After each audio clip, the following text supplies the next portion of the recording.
बच्चों, कैसे हैं आप? उम्मीद करती हूँ आप बढ़िया और एकदम मज़े में होंगे। तो चलिए आज हम एक बहुत अच्छा पाठ पढ़ने वाले हैं जिसका नाम है गलतफहमी। बच्चों, पाठ को पढ़ने से पहले उसके विषय में संक्षिप्त जानकारी ले लेते हैं।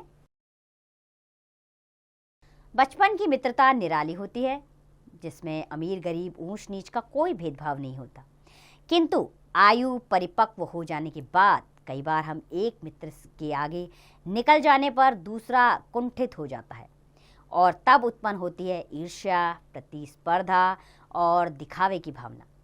प्रस्तुत कहानी में लेखिका ने एक घटना का ताना बाना बुनकर संतोष व सादगी को ही अपनाने की सीख दी है, यानी कि शिक्षा दी है। तो आइए पाठ को शुरू करें और कैसे उन्होंने ये शिक्षा दी है और कौन से कहानी के ज़रिए उन्होंने ये बात हमारे सामने रखी है, वो इस पाठ को पढ़कर हम जानेंगे। तो चलिए शुरू करते हैं अपने अध्याय को। कामनी और नैना बचपन की दो सखियाँ थीं। दोनों सखियाँ एक ही नगर में पलकर बड़ी हुई, एक ही साथ खेली कूदी। संयोग की बात है, संयोग यानी कि इत्तेफाक की बात है कि दोनों का विवाह भी एक ही नगर में हुआ, लेकिन भाग्य दोनों का एक सा ना हुआ। कामनी का विवाह हुआ नगर के एक व्यापारी के पुत्र के साथ। दिन भर खाना पीना, सजना संवरना और तरह तरह के जेवर गहने बदल बदल कर पहनते रहना, यही उसकी दिनचर्या थी। दिनचर्या अर्थात दिन भर का कार्य, अर्थात वो दिन भर खाना पीना सजना संवरना यही करती थी। उधर नैना का विवाह हुआ एक मामूली मूर्तिकार के साथ। उसका पति दिन भर घर में बैठा मिट्टी की तरह तरह की मूर्तियां और खिलौने बनाया करता और सप्ताह के अंत में नगर में लगने वाले हाट यानी कि मेले में हाट में जाकर बेच आता। घर के कामकाज में ही नैना का पूरा दिन निकल जाता। जो समय मिलता उसमें भी वह पति के साथ मूर्ति बनाने में जुट जाती। इसी प्रकार मेहनत मजदूरी करके वे अपनी 2 जून की रोटी कमा रहे थे। जुट जाती यानी कि उसमें लग जाती, और 2 जून का अर्थ है 2 वक्त की रोटी, अर्थात वो दोनों पति पत्नी बेहद मेहनत किया करते थे और रूखी सूखी खाकर भी सुख चैन से जीवन यापन कर रहे थे। जीवन यापन यानी कि अपना जीवन बिता रहे थे। एक दिन अचानक ही कामनी का एक सेवक नैना के यहाँ आया और बोला, मालकिन ने आपके लिए निमंत्रण भेजा है। निमंत्रण यानी कि न्योता भेजा है। कल उनके विवाह की वर्षगांठ है। वर्षगांठ यानी कि साल भर का उत्सव, यानी कि सालाना उत्सव है उनके यहाँ। उन्होंने कहलवाया है कि आपको अवश्य आना होगा। कामनी से मिलने के लिए नैना का मन मचल उठा। पता तो उसे था ही कि कामनी भी उसी नगर में रहती है, किंतु अपनी घर गृहस्थी के झंझटों के कारण वे कभी उससे मिलने जाने की सोच ही नहीं पाई। अब तो सखी ने बुलाने के लिए निमंत्रण भेजा है, मान सम्मान सहित बुलवाया है।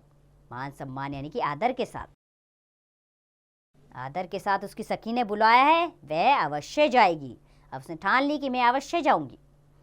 नैना ने अपने कपड़ों के बक्से को उलट पुलट कर अपना सबसे अच्छा जोड़ा निकाला।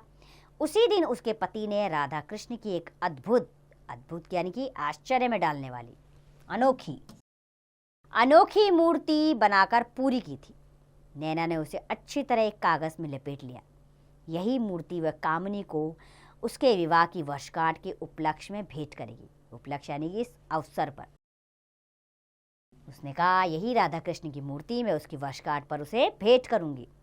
मन में सखी से इतने दिनों के विछो यानी बिछड़ने, विछोह के बाद मिलने के ना जाने कितने स्वप्न लिए वह उसके घर पहुंची। द्वार पर पहुंचते ही वह ठगी सी रह गई। इतना विशाल महल सा घर, ना जाने कहां कहां से अतिथि आए थे, रंग बिरंगे रेशमी वस्त्र पहने, आभूषणों से लदे फदे। भीतर प्रवेश किया तो वहां की चकाचौंध देखकर, यानी कि चांदनी चमक देखकर, चकाचौंध देख वह और भी विस्मित हो गई, यानी कि आश्चर्य में पड़ गई, हैरान रह गई। वो किसी राजभवन की सी सज्जा, उसे ऐसा लग रहा था कि जैसे वो किसी राजभवन में आ गई है, राजा के भवन में। नौकर चाकर हाथों में मिठाइयों के थाल लिए इधर से उधर घूम रहे थे। इत्र और फूलों की सुहावनी गंध से सारा वातावरण महक रहा था। नैना इधर उधर ताककर अपनी सहेली को खोजने लगी, अर्थात अपनी सही को खोजने लगी। ताककर यानी कि देखकर, अर्थात वो कभी इधर देखती कभी उधर देखती कि मेरी सखी कहाँ है, मिल जाए मुझे। और जब कामिनी मिली तभी नैना के मन को राहत मिली। कामिनी ने तो उसे ऐसे गले लगाया कि जैसे बरसों के बाद मिली हो। आदर के साथ वह उसे अपने कक्ष में ले गई। कक्ष यानी कि अपने कमरे में ले गई और घर के सब लोगों के साथ उसने नैना का परिचय करवाया। समारोह के दौरान उसने नैना को अपने साथ साथ ही रखा और उसे पूरा मान सम्मान दिया। किंतु नैना का मन रह रहकर दुखी हो उठता। कभी वह अपने साधारण कपड़ों को देखती तो कभी अपने बिवाई भरे पैरों की तरफ। बिवाई यानी कि पैरों में पड़ी हुई लकीरें, अर्थात उसके पैर फट गए थे। वो उसे देखकर उसका मन रोने को करता था। क्या किसी भी तरह वह कामिनी की सखी लग रही थी? कहाँ कामिनी जेवरों गहरों से लदी, रेशमी वस्त्रों से लिपटी, वस्त्रों यानी कि कपड़ों से, रेशमी वस्त्रों से लिपटी, और कहाँ वह स्वयं सूती साड़ी पहने हुए। न गले में कामिनी जैसा चंद्रहार, न कलाइयों में उस जैसी सोने की चूड़ियां। और उपहार भी तो क्या लाई थी वह, मिट्टी की एक मूर्ति, जबकि अन्य सभी अतिथियों ने उसे सोने चांदी के उपहार दिए। बेचारी नैना लज्जा के मारे, लज्जा यानी कि शर्म के मारे, लज्जा के मारे भूमि में गड़ी जा रही थी। कामिनी थी तो बहुत अमीर, पर घमंड उसे छू भी नहीं गया था। उसका ध्यान तो नैना के कपड़ों लत्तों की तरफ गया ही नहीं था। वैसे इसी में फूली नहीं समा रही थी, अर्थात बेहद खुश हो रही थी। इसी में फूली नहीं समा रही थी कि नैना उसके घर पे आई थी। अर्थात कामिनी बेहद खुश थी कि उसकी बचपन की मित्र नैना उसके घर पे आई। नैना को विदा करते समय कामिनी ने उससे कहा कि अब वह भी किसी दिन उसके घर आएगी और पूरा दिन उसके साथ व्यतीत करेगी। व्यतीत करना यानी कि बिताना। उसने कहा वह भी एक दिन पूरा दिन उसके घर पर बिताएगी। यह सुनते ही नैना घबरा गई। किसी तरह बहाना बनाकर उसने कामिनी को अपने घर आने से मना कर दिया।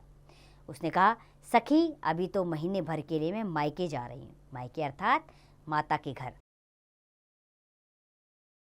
मैं मायके जा रही हूँ, फिर जब लौटूंगी तो स्वयं ही सेवक को भेजकर बुला लूंगी। पर कहाँ नैना के यहाँ सेवक था और कहाँ उसने कामिनी को बुलवाना था। सोच रही थी कि बचपन की मित्रता समाप्त हुई। गरीब अमीर के बीच भला कैसी दोस्ती। ना वह कामिनी को बुलाएगी और ना वह उसके घर आएगी। आखिर क्या फायदा उसके सामने अपनी निर्धनता का पर्दाफाश करने का, अर्थात उसके भेद खुलने का। किंतु कामिनी थी कि उसे नैना से मिले बिना चैन ही नहीं था। महीनों गुजरते ही उसने पुनः नैना को बुला भेजा। ऐसे ही आए दिन वह किसी न किसी बहाने नैना को अपने यहाँ बुलाने लगी। दोनों सखियां साथ बैठकर 3200 व्यंजन से सजी थालियों में, व्यंजन यानी कि पकवान, 3200 व्यंजन से सजी थालियों में भोजन करती, बाग में पेड़ों पर डले झूलों में झूला करती, साथ साथ कशीदा, कशीदा का अर्थ होता है कढ़ाई करती, कढ़ाई करती। और यहाँ तक कि कामिनी ने नैना से मिट्टी की मूर्तियां बनाना भी सीख लिया। नैना कामिनी के यहाँ आती तो थी, पर मन ही मन संकोच से गड़ी रहती थी कि उसने तो कभी कामिनी को अपने यहाँ बुलाया ही नहीं। एक दिन ना जाने क्या सोचकर उसने हिम्मत की और कामिनी से कहा, सखी अगले सप्ताह दुर्गा पूजा पर तुम हमारे घर अवश्य आना। कामिनी तो स्वयं चाहती थी उसके यहाँ आना, सो वह झट से मान गई। नैना की निर्धनता यानी कि गरीबी,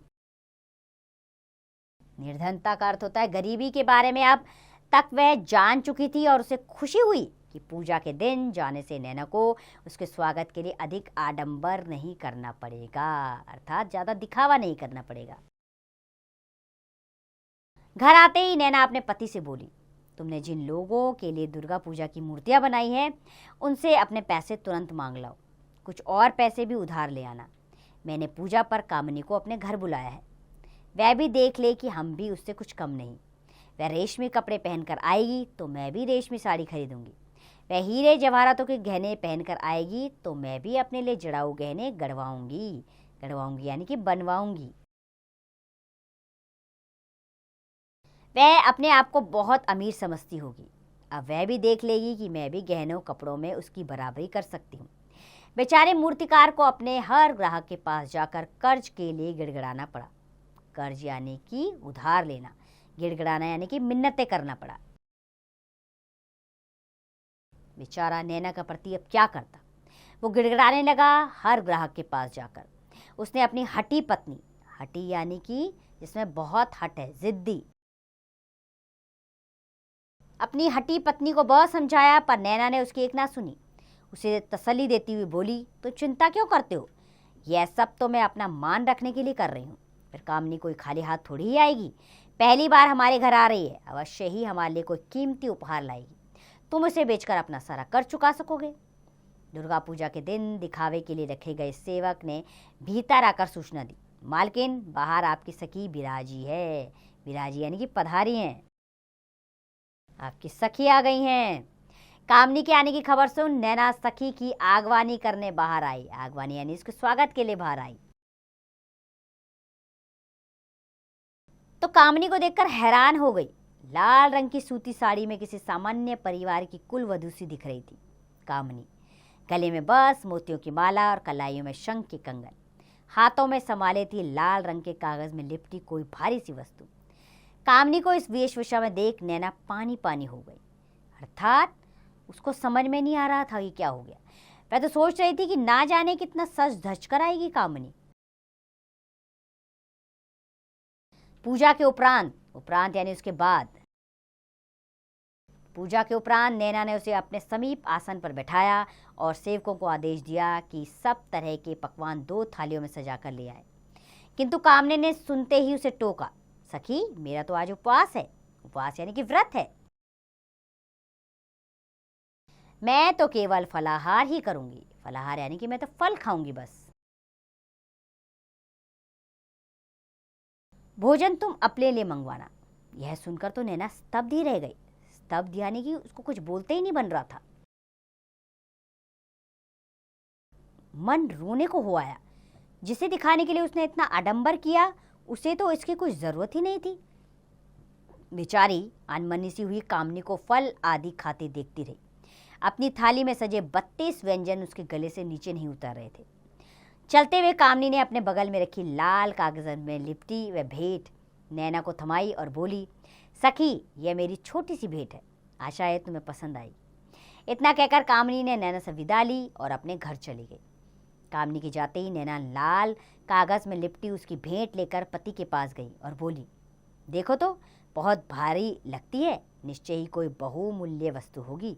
बहुमूल्य अर्थात जिसका मूल्य बहुत अधिक हो।